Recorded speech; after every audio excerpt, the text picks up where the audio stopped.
Salam Bapak Ibu, perkenalkan nama saya Nanang dan ini istri saya Imelda.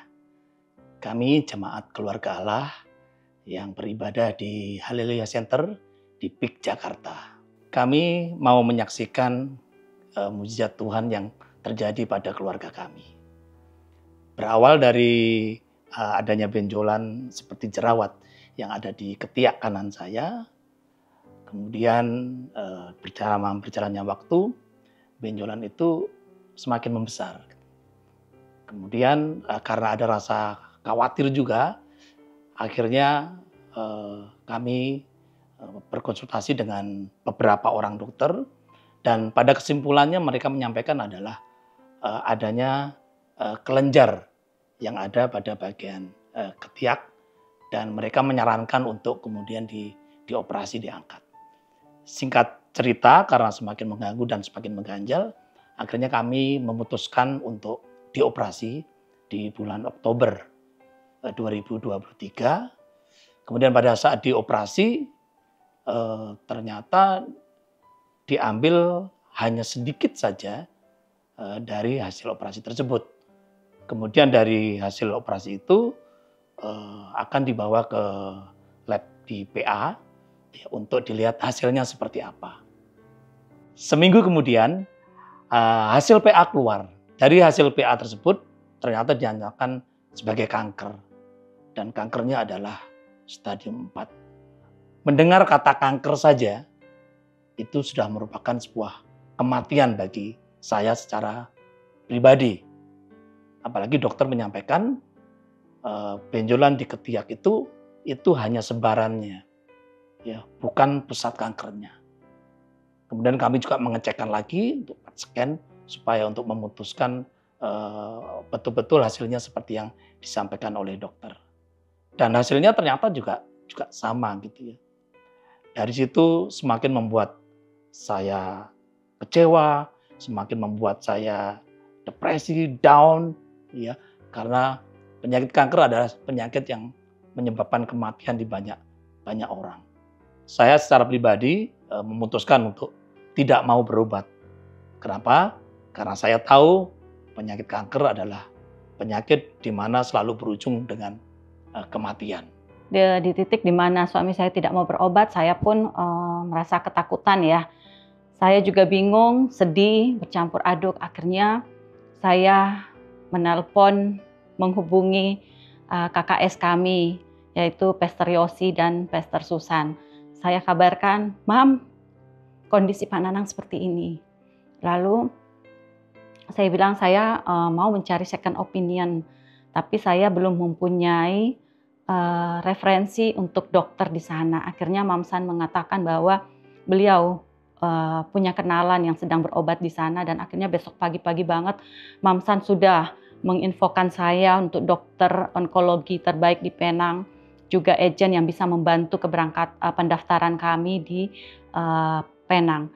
Singkat cerita, kami sampai di Penang, ketemu dokter dan langsung dilakukan pemeriksaan lab darah, juga PET scan kembali dilakukan untuk mencari titik di mana kanker itu berada. Lalu kami melakukan itu semua dan hasilnya benar, dinyatakan bahwa kanker tapi bukan di ketiak. Ketiak hanya penyebaran, ternyata pusat kankernya itu ada di paru-paru. Dan sudah menyebar dalam darah lalu ke getah bening. Kami kaget dan kami juga syok walaupun memang di Indonesia sudah dinyatakan kanker, tapi kami berangkat ke Penang, kami masih punya harapan bahwa Indonesia itu salah mendiagnosa. Tapi ternyata diagnosanya sama persis dan itu membuat kami hancur hati. Kanker paru, terlebih suami saya sebenarnya tidak merokok dan itu membuat kami kecewa. Kok bisa terjadi pada kami seperti itu ya? Akhirnya singkat cerita, kami tanyakan pada dokter apa kira-kira treatment yang terbaik buat suami saya. Dan dokter mengatakan akan dilakukan 6 kali kemo, digandeng bersama imunoterapi. Setelah itu nanti setelah 6 kali kemo baru dilakukan PET scan ulang untuk melihat hasil dari treatment tersebut. Lalu saya tanyakan pada dokter, "Dok, apakah dengan kemo dan imunoterapi ini suami saya bisa sembuh?" Dokter diam sesaat dan dia menjawab begini, "Oh, saya tidak bisa menyembuhkan. Kemo itu tidak bisa menyembuhkan. Hanya memperlambat penyebaran dari kanker itu." Di situ saya sedih ya, Tuhan, terus apa kira-kira yang bisa saya lakukan dengan kondisi ini? Tapi dokter bilang, tapi semuanya kembali kepada Tuhan. Kalau Tuhan berkuasa, mungkin dari 10 kasus ada 1 yang bisa sembuh. Saat itu saya hanya berkata, dalam nama Yesus 1 itu milik kamu, Pak. Dan saya begitu percaya, akhirnya saya mengambil keputusan untuk, ya dokter mau, untuk sekarang ini juga di kemo. Lalu dokter okekan semuanya dan langsung dipersiapkan untuk kemo. Setelah keluar dari ruang dokter, itu kami berdebat lagi karena suami ngotot tidak mau di kemo. Dia tetap mau pulang hari itu juga.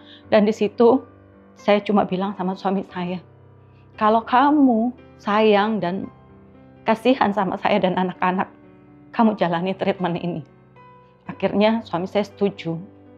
Dan hari itu juga kemo pertama dimulai, prosesnya 6 jam.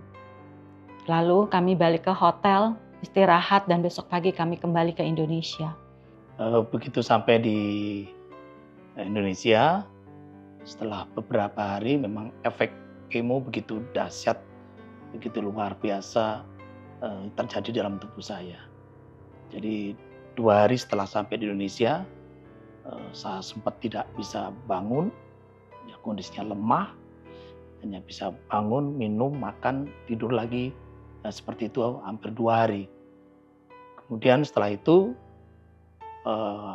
yang terjadi di dalam badan saya adalah pada saat saya mandi, saya pakai shower untuk keramas, tiba-tiba rambut saya jatuh dengan sendirinya.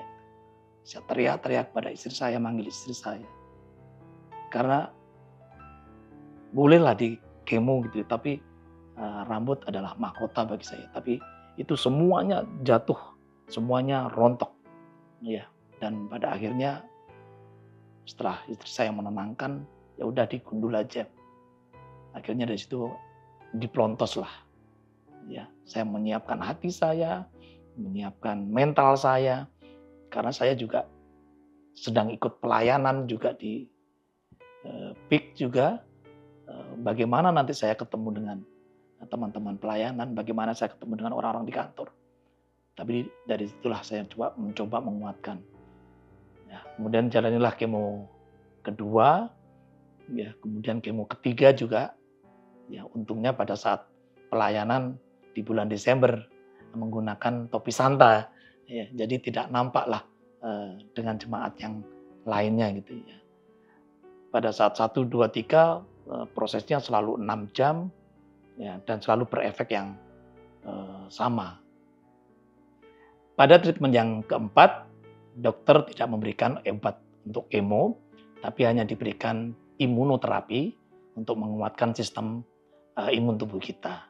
Dan pada saat treatment yang keempat ini juga dokter menyarankan ya untuk CT scan, kemudian sekaligus melakukan operasi pengangkatan benjolan yang ada di ketiak yang semakin mengecil pada saat itu. Cuman karena pada saat itu kita sudah membeli tiket untuk pulang, kami meminta untuk dijadwalkan pada treatment berikutnya. Nah, pada treatment yang kelima, akhirnya dilakukanlah operasi pengangkatan benjolan ini.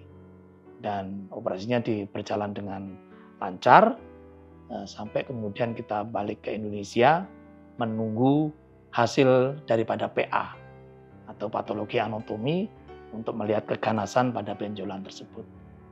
Seminggu kemudian karena sudah tidak sabar, saya meng-email kepada dokter yang mengoperasi, dan dari situ keluarlah hasil yang dokter sampaikan, tidak perlu khawatir, tidak ada keganasan pada benjolan yang diangkat. Cuman yang menyampaikan itu karena bukan dokter onkologinya, kami masih berdebat, benar nggak ini hasilnya. Akhirnya tibalah pada treatment yang ke-6. Treatment ke-6 kita datang ke dokter onkologi. Pada saat itu seperti biasa diambil lab darah, kemudian dokter memeriksa bekas hasil dari operasinya, dan beliau menyampaikan hasil dari patologi anatominya. Dokter menyatakan bahwa hasil laboratorium sudah keluar dan dinyatakan bahwa sudah tidak ada lagi sel kanker di tubuh suami saya, dan suami saya dinyatakan sembuh oleh dokter. Saya saat itu kaget ya. Saya saat itu langsung bertanya sama dokter, "Dok, ini benar seperti ini?" "Ya." "Dokter, saat kami datang dengan hasil dari Indonesia, apakah itu benar-benar kanker atau belum pasti?" Dan dokter akhirnya membuka lagi filenya untuk pemeriksaan yang pertama itu. "Ini benar, Bu, bahwa itu kanker dan besar saat itu." Dan saya bertanya untuk kedua kali, "Jadi saat kami datang itu beneran kanker, Dok?" Dia bilang, "Ya, benar itu kanker." Karena saya ingin meyakinkan, karena saya pun sebenarnya kaget. Saya memang berharap kesembuhan itu, tapi saya tidak menyangka bahwa Tuhan bekerja secara cepat seperti itu. Hanya 3 kali kemo, dan Tuhan dan dokter sudah menyatakan bahwa sudah bersih, sudah tidak ada lagi sel kanker, dan itu membuat saya itu menangis di hadapan dokter itu. Saya langsung berkata, "Puji Tuhan, Tuhanku dahsyat luar biasa." Dan sampai saya tidak bisa berkata-kata, dokter pun juga bingung, tidak bisa berkata-kata. Tapi ya itulah, apa yang kita pikirkan, apa yang kita bayangkan, semuanya itu tidak ada yang mustahil di hadapan Tuhan. Kalau Tuhan mau bekerja, Tuhan akan bekerja dengan caranya dan waktunya yang terbaik bagi kita.